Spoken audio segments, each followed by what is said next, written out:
Hello and welcome to AI Weekly, a place where we have a look at some of the innovation stories in the Adventist faith community. My name is Bjorn Carlman and I'm your host, joining you from the campus of Newbold College in Berkshire, England.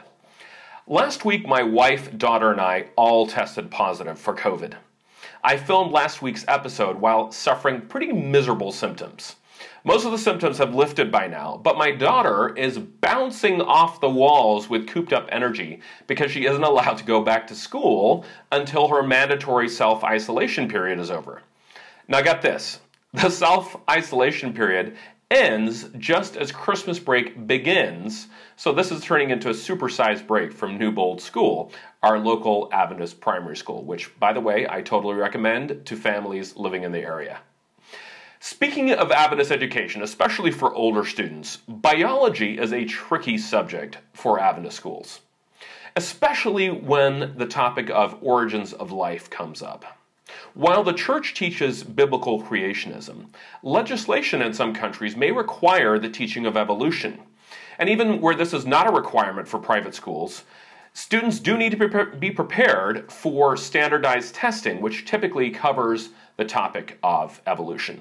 They will be tested on that.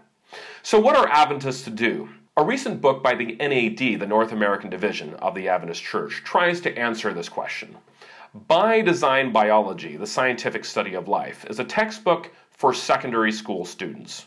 Arne Nielsen, the NAD Vice President for Education, says that the book provides parents and teachers peace of mind as students investigate the origins of life from a biblical worldview. The team of writers of the book includes Timothy Standish of the church's Geoscience Institute. He's a PhD biologist and a Bible believer. The executive editor is Larry Blackmer, recently retired NAD Vice President for Education, who's also a trained biologist.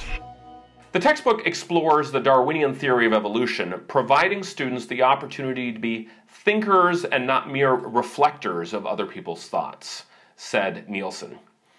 Our objective has not been to disregard evolution, but to ensure that students educated using by design biology will have a better understanding of evolution than their peers, said Standish. He says that teaching students what the theory of evolution is and showing how it is used to explain natural phenomena empowers them to see why it fails as a theory explaining life.